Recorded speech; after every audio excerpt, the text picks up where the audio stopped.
تو کوٹھا چاروں طرف سے بند ہے.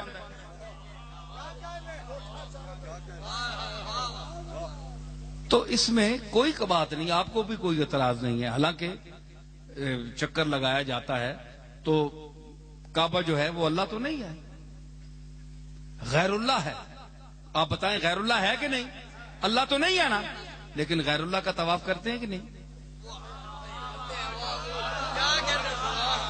جو کہتے ہیں غیر اللہ ہے, غیر اللہ ہے, غیر اللہ, وہ غیر اللہ کعبہ بھی ہے. تو اگر اتنا ہی غیر اللہ سے چڑ ہے تو طواف کرنے کیوں جاتے ہو؟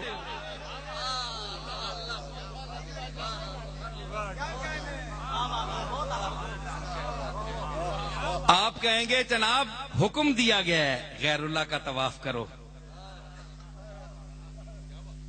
تو سمجھ آئی کہ جہاں وہ حکم دے دے وہاں طواف کرنا پڑتا ہے, چاہے وہ غیر اللہ ہی ہو. بھائی کعبہ تو پتھر ہے نا, پتھر غیر اللہ ہے. اللہ کے علاوہ, اللہ تو لطیف خبیر ہے, جسم سے پاک ہے. حکم ہو گیا طواف کرو, طواف کر رہے ہیں. کوئی مشرک نہیں کہتا. جو مشرک کہتے ہیں وہ بھی پھر رہے ہوتے ہیں, چکر لگا رہتے ہیں, اور سامنے کیا ہے غیر اللہ. اور طواف کس کا ہے؟ غیر اللہ کا شروع ہے, لگے ہوئے ہیں, رو رہے ہیں, اور طواف غیر اللہ کا ہو رہا ہے. سبحان اللہ, کیا توحید ہے. ہم تو بھائی بڑے سوچ میں پڑ گئے. اس سے تو رابعہ بصری بہتر رہی آپ سے. تو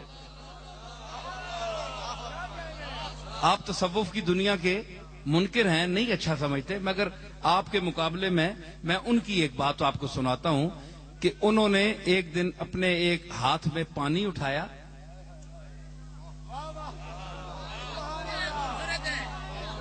اور ایک ہاتھ میں آگ اٹھائی.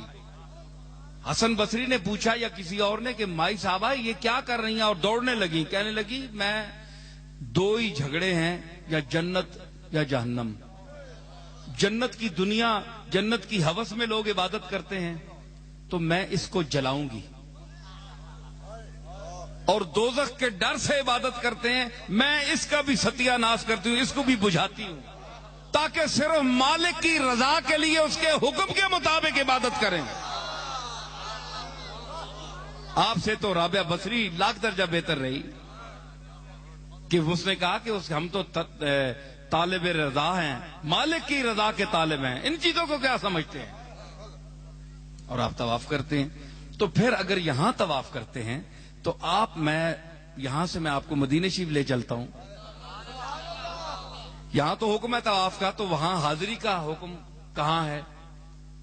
وَلَوْ أَنَّهُمْ اِذْ ظَلَمُوا أَنفُسَهُمْ جَاءُوكَ. تو اللہ یہاں فرما دیتا کہ وہ خود مجھ سے مانگیں, معافی مانگیں. جاؤ کا کہنے کی کیا ضرورت تھی؟ جاؤ کا معافی مانگنے بھی آئیں لیکن تیرے پاس آئیں, تیرے پاس آئیں.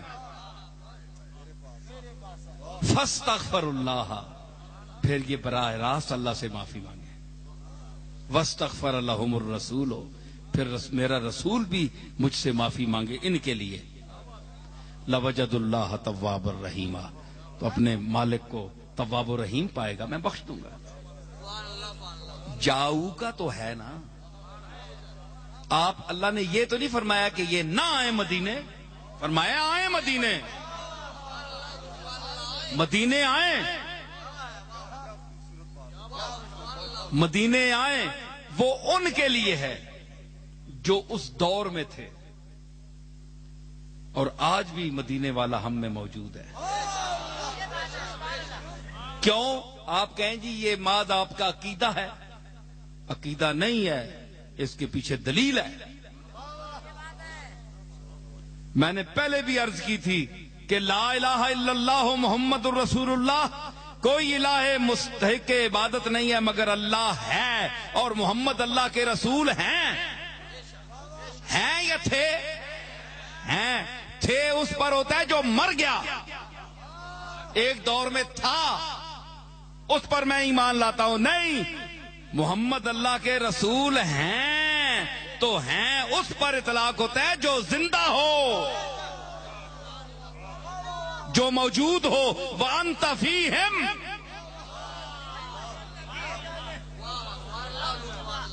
ہمارے آپ کے کرتوت بڑے اچھے ہیں،